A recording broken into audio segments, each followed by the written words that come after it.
Baik, bismillahirrahmanirrahim. Assalamualaikum warahmatullahi wabarakatuh.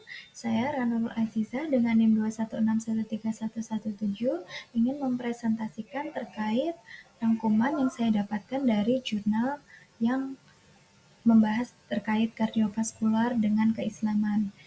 Baik, jurnal yang pertama yaitu berjudul The Heart and Cardiovascular System in the Quran and Hadith. Baik, di dalam jurnal ini memberitahu bahwasanya pemahaman Al-Quran dan Hadis tentang sistem kardiovaskular. Yang pertama, bahwasanya Al-Quran dan Hadis menggambarkan pentingnya hati atau jantung sebagai pusat kehidupan, baik secara fisik maupun spiritual. Kemudian di dalam Al-Quran, hati sering disebut juga sebagai pusat emosi, niat, dan moralitas. Sifat hati yang sehat atau berpenyakit itu dapat mencerminkan kondisi spiritual seseorang. Kemudian untuk ayat-ayat Al-Quran itu juga sering menyebutkan tentang struktur anatomi, yaitu seperti pembuluh darah atau vena jugularis, kemudian pembuluh darah aorta, dan peran dalam kehidupan. Kemudian prinsip hidup sehat dalam Islam menurut Al-Quran dan Hadis di sini yaitu Islam mendorong gaya hidup sehat melalui pola makan seimbang, aktivitas fisik seperti gerakan sholat, dan pengendalian emosi seperti menghindari marah, iri hati, dan lain sebagainya. Kemudian praktik kebersihan dan larangan terhadap makan tertentu seperti daging babi dan darah itu membantu mencegah penyakit menular. Kemudian juga ada pelarangan alkohol untuk berkontribusi sebagai kesehatan kardiovaskular. Kemudian selanjutnya di dalam jurnal itu membahas bagaimana pencegahan penyakit kardiovaskular, yaitu dengan gaya hidup Islami termasuk moderasi dan dalam makanan dan aktivitas spiritual seperti sholat. Karena dapat membantu mencegah penyakit seperti aterosklerosis dan hipertensi. Kemudian hadis Nabi menyebutkan bahwasanya pengobatan tradisional seperti madu itu dapat mengatasi seperti ketidaknyamanan dalam perut dan juga pada diare. Kemudian jintan hitam juga dapat mencegah penyakit kardiovaskular. Kemudian ada air zam-zam, kurma, dan makanan tertentu yang mendukung kesehatan tubuh. Kesimpulan yang didapatkan dari jurnal ini yang pertama yaitu penelitian ini menunjukkan bahwasanya Al-Quran dan Hadis membuktikan keterlibatan agama Islam dalam pencegahan penyakit kardiovaskular seperti diantaranya aterosklerosis dan hipertensi.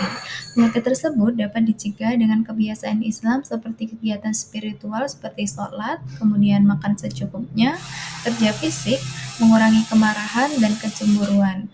Kemudian juga menghilangkan keserakahan dan menjauhi makanan dan minuman terlarang.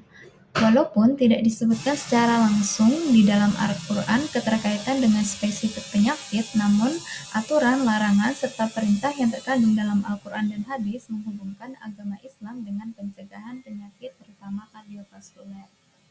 Baik, berikut jurnal kedua yang saya temukan yaitu tentang dampak puasa berdasarkan agama atau keyakinan terhadap faktor risiko penyakit kardiovaskular, yaitu tentang tinjauan sistematis dan meta-analisis.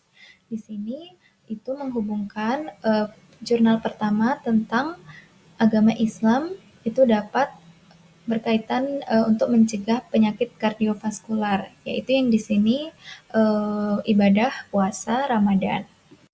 Baik, pada jurnal yang kedua itu latar belakang yang disebutkan yaitu penyakit kardiovaskular atau CVD adalah penyebab utama kematian di dunia dengan faktor risiko seperti hipertensi, obesitas, dan dislipidemia.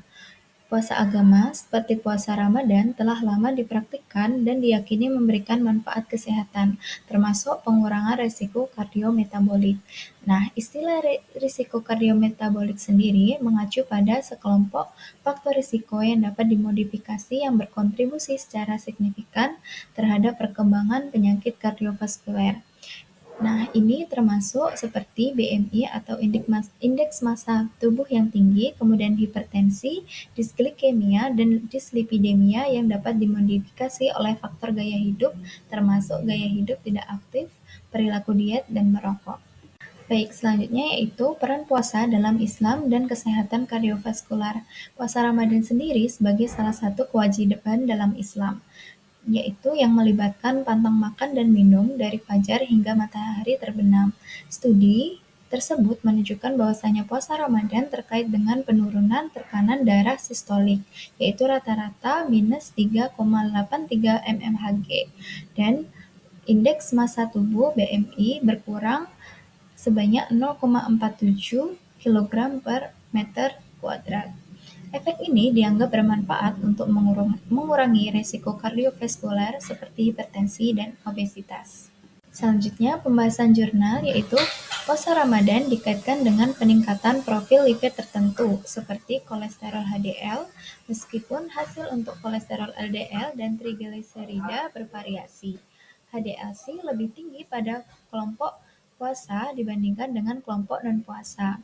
Namun, satu penelitian menemukan bahwasanya penurunan LDL-C 3 bulan setelah puasa. Kemudian, selain itu, penelitian lain menunjukkan bahwasanya kadar glukosa plasma tidak terjadi perbedaan yang signifikan antara kelompok puasa dan non-puasa di sebagian besar penelitian, kecuali dalam satu penelitian yang menemukan bahwasanya kadar glukosa puasa plasma yang lebih tinggi pada kelompok puasa. Kemudian di sini juga dijelaskan bahwasanya mekanisme potensial yang dapat dimanfaatkan yaitu terkait penurunan tekanan darah yang bisa disebabkan oleh penurunan volume cairan selama puasa dan juga perbaikan sensitivitas insulin dan fungsi endotel. Baik, selanjutnya yaitu kesimpulan pada jurnal kedua, yaitu puasa Ramadan dapat dikaitkan dengan penurunan tekanan darah sistolik dan indeks massa tubuh. Selain itu, kombinasi puasa Ramadan dengan gaya hidup aktif menunjukkan hasil lebih signifikan dalam penurunan berat badan dan perbaikan kesehatan metabolik, sehingga penelitian ini dapat memberi pemahaman bagaimana praktik berbasis keagamaan dapat berpengaruh terhadap faktor risiko kardiovaskular dan dapat berguna dalam mendukung praktek klinis dalam menasehati individu. Baik, mungkin cukup sekian presentasi yang saya sampaikan. Kurang lebihnya mohon maaf. Wassalamualaikum warahmatullahi wabarakatuh.